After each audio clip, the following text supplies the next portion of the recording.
좋은 부모가 되려고 너무 애쓰지 말 것. 어머니, 아버지, 가만 불만 봐도 따뜻해지고 그리워지는 이름이다. 내가 걸어가다 넘어지면 바로 일으켜주고 세상의 좋은 것들은 다 나에게 주고 싶어 한다. 나를 위해 고된 일도 마다하지 않으며 언제나 나를 최고라고 말해주고 억울한 일이 생기면 나를 대신해서 싸워주는 세상 든든한 이름이기도 하다. 우리는 이렇게 어머니와 아버지의 사랑을 이상화하고 그리워하면서 성장한다. 그러나 현실의 부모는 그리 완벽하지 않으며 내가 원하는 만큼의 사랑을 주지 않을 때도 많다. 부모님이 너무 바빠서 삼시세끼 내가 알아서 챙겨 먹어야 할 때도 있고 부모님이 서로 얘기를 하다가 언성이 높아지면 이러다 큰 싸움이 나는 건 아닌지 걱정이 된다. 다른 집은 모두 화목하고 단란해 보이는데 콩가루 같은 우리 집이 창피하고 이럴 거면 왜 나를 낳았는지 부모님이 원망스러울 때도 있다. 나도 마찬가지였다. 어머니는 나를 낳고 나서 6개월간 아팠다. 그러다 보니 나를 제대로 돌봐줄 사람이 없었다.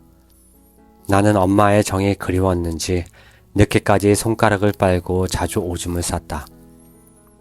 6살 때쯤인가 한겨울에 또 오줌을 싸고 말았다. 화가 난 아버지는 나를 얇은 내복 바람으로 쫓아냈다. 그때 나는 옷 속을 파고드는 추위와 수치심에 떨며 울면서 두 주먹을 쥐고 결심했더랬다. 이 다음에 크면 꼭 복수하고 말겠다고. 이럴 거면 왜 나를 낳았을까 하는 분노가 치밀었던 것이다. 그런데 커서 생각해보니 당시 아버지는 소송에 휘말려 힘든 시기를 겪고 있었고 어머니는 몸이 아픈 데다가 딸 둘을 낳고 이번엔 아들인가 했는데 또 딸을 낳아 시어머니의 눈치를 보던 시절이었다. 그러니까 내가 태어났을 때 사랑을 받지 못한 건 내 탓이 아니라 그저 운이 없었던 탓이었다. 게다가 아버지와 어머니는 젊고 서툰 부모였을 뿐이었다. 하지만 우리는 부모가 되어 보지 않고서는 부모를 이해하지 못한다. 그래서 내가 원하는 사랑을 주지 않았다는 이유로 부모를 원망하거나 내가 부모가 되면 절대 그렇게 하지 않을 거라고 다짐한다. 상상 속의 완벽한 부모가 되기를 꿈꾸는 것이다. 그러나 막상 부모가 될 준비를 하는 순간부터 우리는 막연한 불안감에 시달리게 된다. 한 후배는 나에게 이렇게 말한 적이 있다. 솔직히 자신이 없어요. 부모님한테 사랑받은 기억이 없어서 어떻게 사랑을 줘야 할지 모르겠고 아이가 원하는 건 다 해주고 싶은데 그렇게 돈이 많은 것도 아니고 제가 과연 좋은 부모가 될 수 있을까요? 사실 부모가 된다는 것은 김현승의 시 아버지의 마음에 나타나 있는 아버지의 모습처럼 고달픈 일일지도 모른다. 바쁜 사람들도 굳센 사람들도 바람과 같던 사람들도 집에 돌아오면 아버지가 된다. 어린 것들을 위하여 난로에 불을 피우고 그네의 작은 못을 박는 아버지가 된다. 저녁 바람에 문을 닫고 낙엽을 줍는 아버지가 된다. 세상이 시끄러우면 줄에 앉은 참새의 마음으로 아버지는 어린 것들의 앞날을 생각한다. 어린 것들은 아버지의 나라다. 아버지의 동포다. 아버지의 눈에는 눈물이 보이지 않으나 아버지가 마시는 술에는 눈물이 절반이다. 그런데도 우리는 세상의 모든 어머니는 아무리 힘들어도 참고 자신을 희생해야 하며 모든 아버지는 아이들의 든든한 버팀목이 되어야 한다는 강박관념을 떨쳐버리지 못한다. 하지만 부모의 마음속에 항상 이러한 위대한 사랑의 감정만이 있는 것일까? 사실 남녀 사이의 사랑처럼 부모 자식 간의 사랑 역시 사랑과 미움이라는 양면성을 가진다. 정신분석가인 위니 코트는 어머니가 아무리 아이를 사랑한다 해도 이 사랑에는 미움이라는 감정이 붙어 있을 수밖에 없다며 그 이유를 다음과 같이 나열한다. 아이는 엄마의 사생활을 방해한다. 아이는 무자비하며 엄마를 마치 무보수의 하녀나 노예, 하층민처럼 취급한다. 아이는 대부분 배고프거나 뭔가가 필요할 때 엄마를 무지 사랑한다. 그리고 일단 자신이 원하는 것을 손에 넣으면 귤껍질처럼 엄마를 던져버린다. 아이는 엄마를 의심하고 엄마가 주는 음식을 뱉어버려 엄마로 하여금 스스로에게 회의감이 들게 한다. 그러다가 이모나 다른 사람이 주는 음식은 잘 받아먹는다. 아침에 한바탕 끔찍한 난리를 친 뒤 밖으로 안고 나가면 아이는 지나가는 사람을 보고 웃는다. 그러면 그는 참 예쁘고 착한 아기네요 라며 아기를 쓰다듬어 준다. 만일 처음에 아이의 비위를 잘 맞춰주지 않았다면 아이는 엄마를 두고두고 원망한다. 위니 코트의 말처럼 아무리 어머니라도 아이가 미워질 때가 있다. 위의 경우처럼 그는 아이가 얄밉지 않다면 그건 자신을 속이는 일이다. 하지만 부모는 자신의 마음속에서 아이를 귀찮아하고 미워하는 마음을 발견하면 불안해하고 죄책감을 느끼며 자신이 비열한 사람이 될까봐 두려워한다. 그러나 애석하게도 인간은 완벽하지 않다. 아무리 성숙한 인간이라도 마찬가지다. 그러니 부모 자식의 관계 역시 완벽할 리 없다. 그러므로 아이가 미워질 때는 그 마음을 있는 그대로 인정하는 것이 필요하다. 아이들에게 항상 옳은 일만 할 수 있는 부모는 이 세상에 존재하지 않는다. 때때로 우리는 잘못을 하기도 한다. 그 말은 어머니나 아버지도 때로 틀릴 수 있음을 의미한다. 인간은 항상 틀리기 쉬운 인간에 의해 길러지는 존재다. 그리고 그 속에서 여유와 배려, 감사와 유머가 싹 튼다. 좋은 부모란 아이의 필요를 언제 어디서나 항상 충족시켜주는 부모가 아니다. 사람이 성장하려면 어느 정도의 결핍과 좌절을 경험해야 한다. 결핍되고 상실한 것을 스스로 찾아 메우려는 노력이 바로 사람이 성장하는 과정이다. 부모가 모든 것을 다 충족시켜주면 아이는 성장할 필요를 느끼지 못하게 된다. 그러나 부모가 아이에게 감당할 수 있을 정도의 좌절을 주면 아이는 서서히 좌절을 견디는 법을 배워나가고 현실감을 얻게 되며 스스로 필요한 것을 찾아가는 법을 배우게 된다. 그러면서 한 사람의 건강한 어른으로 성장하는 것이다. 한편 부모가 아무리 아이에게 모든 인생을 바쳤어도 그 결과가 전적으로 부모의 통제 안에 있을 수는 없다.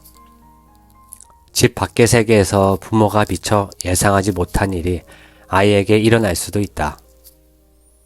그리고 아이가 어떤 기질을 가졌느냐에 따라 그리고 생후 초기에 엄마와 아기가 얼마나 서로 잘 맞았는지에 따라 아이가 겪게 되는 일들이 달라질 수 있다. 그러므로 부모가 아이에게 해줄 수 있는 것은 줄 수 있는 만큼의 사랑과 할 수 있는 만큼의 최선을 다하는 것이다. 그리고 아이들이 부모의 곁을 떠나갈 때 잘 떠나보내는 것이다. 그러니 좋은 부모가 되려고 너무 애쓰지 말았으면 좋겠다. 이상적인 부모는 상상 속에서나 가능한 법이니까. 때론 버티는 것이 답이다. 때론 버티는 것만으로도 힘든 날들이 있다. 나에게도 그런 날들이 있었다. 고등학교 2학년 기말고사가 끝나던 2월 10일, 바로 위에 언니가 교통사고로 세상을 떠났다. 대학교 예비 소집에 간다고 밝게 웃으며 집을 나선 언니가 대학교 앞에서 횡단보도를 건너다 차에 치여 목숨을 잃은 것이다. 연년생으로 친구보다 더 가깝게 지내던 소울메이트 언니는 그렇게 갑작스럽게 내 곁을 떠났다. 언니가 떠난 뒤 한 달 만에 할머니도 돌아가셨다. 그런데 나는 마음껏 울 수가 없었다. 새벽에 물 마시려고 나왔다가 방에서 우는 소리가 들려 슬쩍 방문을 열어보면 아버지가 울고 있고 어머니가 아버지를 위로하고 있었다. 다음 날은 어머니가 울고 아버지가 어머니를 위로했다. 늘 강한 분이라고 생각했는데 할머니와 언니의 죽음을 견딜 수 없었던 아버지는 우리 형제들을 보고 있으면 자꾸 언니 생각이 난다며 끝내 강원도 공장으로 내려가 버렸다. 집에서 언니 이야기를 꺼내는 사람은 아무도 없었다. 어머니와 큰언니, 남동생, 여동생 모두 언니 이야기를 꺼내면 너무 마음이 아플까봐 자기 가슴 속에서만 언니를 묻어두었다. 집안 분위기가 늘 침울했던 그때 나에게는 딱 한 가지 생각뿐이었다. 버텨야 해. 나까지 무너지면 안 돼. 나는 언니를 대신해 두 사람의 몫을 살아야 한다고 생각했다. 그것이 내가 살아있는 이유의 전부였다. 고등학교 3학년이라고 공부한답시고 책상에 앉아 있었지만 내 연습장은 어떻게든 버텨서 살아남아야 한다는 절박한 다짐으로 채워지곤 했었다. 왜냐하면 나 때문에 언니가 죽었으니까. 역사학자가 되겠다던 나와의 약속을 지키기 위해 언니가 선택한 대학교의 예비 소집일에 그 일이 터졌으니까. 언니가 갈까 말까 고민했던 다른 대학교를 선택했다면 그런 일이 없었을지도 모르니까. 그래서 나는 무너지면 안 되었다. 울어서도 안 되는 거였다. 나마저 무너지면 아버지와 어머니의 슬픔이 얼마나 더 크겠는가. 그때 내가 할 수 있는 일은 부모님 걱정 끼치는 일 없게 한 번에 대학에 붙는 일뿐이었다. 하지만 아무도 모르게 혼자 언니의 죽음을 견뎌내며 입시를 준비하는 건 쉬운 일이 아니었다. 나를 이겨야 한다며 의자에다 끈으로 내 몸을 묶어 공부를 하다가 새벽에 잠시 눈을 붙이면 가위에 눌려 벌떡 일어나는 일이 계속되었다. 그러다 버티는 것도 한계치에 이르렀는지 대학 시험을 한 달 앞두고부터 탈이 나기 시작했다. 늦게까지 공부하느라 몸은 고된데 잠은 잘 안 오고 계속 체해서 먹을 때마다 구토를 했다. 나중에는 이러다 시험을 제대로 볼 수나 있을까 걱정될 정도였다.